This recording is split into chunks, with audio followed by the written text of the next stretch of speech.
On the Senate floor, Chuck Schumer didn't hold back. Blasting Trump's tariffs after shocking data revealed the U.S. economy shrank by 0.3% in just 3 months. What does this mean for your wallet and Trump's political future? Americans woke up this morning to some very troubling news. The economy shrank in the first quarter of 2025 by 0.3%. It shrank. It was growing until now. It shrank. It's the worst quarter in years. Businesses, families, and consumers are bracing themselves for the hammer blow of Donald Trump's tariffs, and it's sending the economy into a tailspin. Today's GDP numbers show that Donald Trump is running America the same way he ran his businesses, into the ground. Before our very eyes, Donald Trump's policies of tariffs and tax hikes are strangling the economy.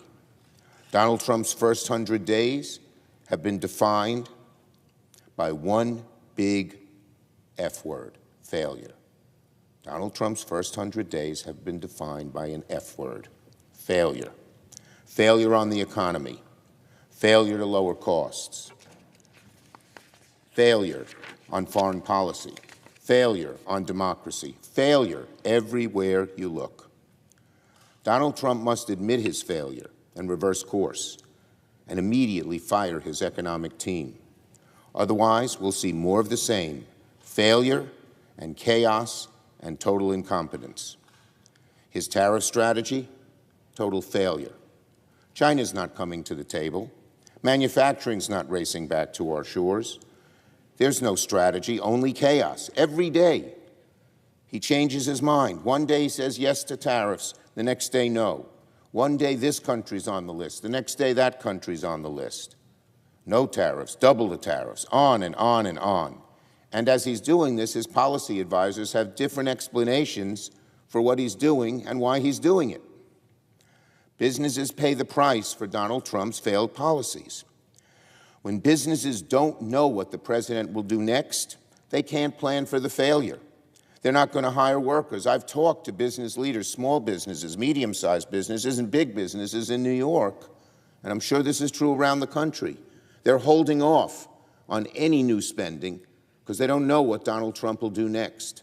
His chaos is just totally impeding our economy. We're seeing it happen in real time. And because the tariff policy has been such a mess, such a failure, later today, Senators Wyden, Kaine, and I will force a vote here in the Senate to stop Donald Trump's trade wars. Our Republican colleagues have an opportunity to stop Donald Trump. Our resolution presents Republicans with a choice: stand with Donald Trump or stand with American families.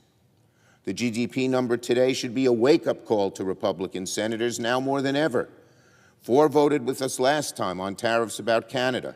Many more should vote with us this time, given the new numbers and given that this resolution covers all of the countries that Donald Trump has so failed with on tariffs. Senate Republicans know deep down that Donald Trump's tariff policies are awful for their states, so they have to choose today: stick with Trump or stand with your states. But the failures don't stop there, just at tariffs. What about his promise to bring down costs? Again, failure. Failure to bring down costs. Grocery prices are up. Housing is up. Rent and housing are up. The price of new car is up. Household appliances are up. Big retailers are warning that Donald Trump's trade war will make the problem far, far worse. And foreign policy? Total failure. Putin's emboldened. China's not coming to the table. Our allies are all losing trust. He's ready to break up the European alliance over Ukraine. DOGE, total failure. Elon Musk took the big game of cutting waste, reducing fraud, but DOGE is attacking Social Security, attacking veterans' care, attacking cancer research. That's not cutting waste, Mr. Musk. That doesn't make the government more efficient. That puts a dagger to the programs that America needs, which makes our country strong. The list goes on. Rooting out corruption, failure. Transparency, failure. Rule of law, failure. Economic optimism, failure. It's one big F word. failure. And while our economy sinks in real time, while consumers get saddled with Donald Trump's tariffs, Republicans are complicit. They're his co-conspirators. They're aiding and abetting Donald Trump as he cuts taxes for billionaires. They're aiding and abetting Donald Trump as he wants to obliterate Medicaid. They're aiding and abetting Donald Trump as he wants to add $52 trillion to the national debt. They want to help the richest of the rich while telling the working people to get lost. The Republican agenda boils down to 5 dismal words. Billionaires win, American families lose. This is a recipe for failure, if there ever has been one. Finally, as Donald Trump destroys our economy, the American people cannot and will not stand by as he also tries to destroy our democracy. Donald Trump is everything the Founding Fathers worried about when they wrote the Constitution. They feared a man who would see the rule of law as a nuisance, who considers the truth as an inconvenience, and who regards his fellow citizens as little more than subjects. Either kiss the ring, bow before the throne, or watch your back. That's the ethos of Donald J. Trump.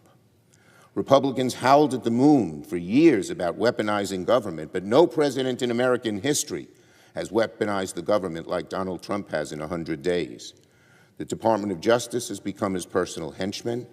He is assaulting freedom of the press. He's assaulting our education system and institutions of higher learning. His deportation force is expelling American citizens with no due process. Let me repeat that. Donald Trump is deporting American citizens with no due process, and the American people don't like it.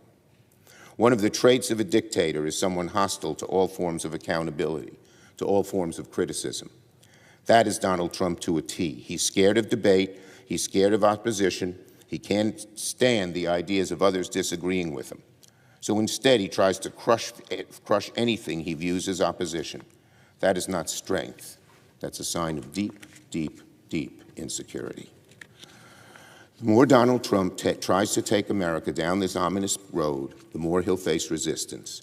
Democrats will oppose his agenda, the courts will oppose his attack, and most of all, the American people will resist his hostile takeover of our democracy.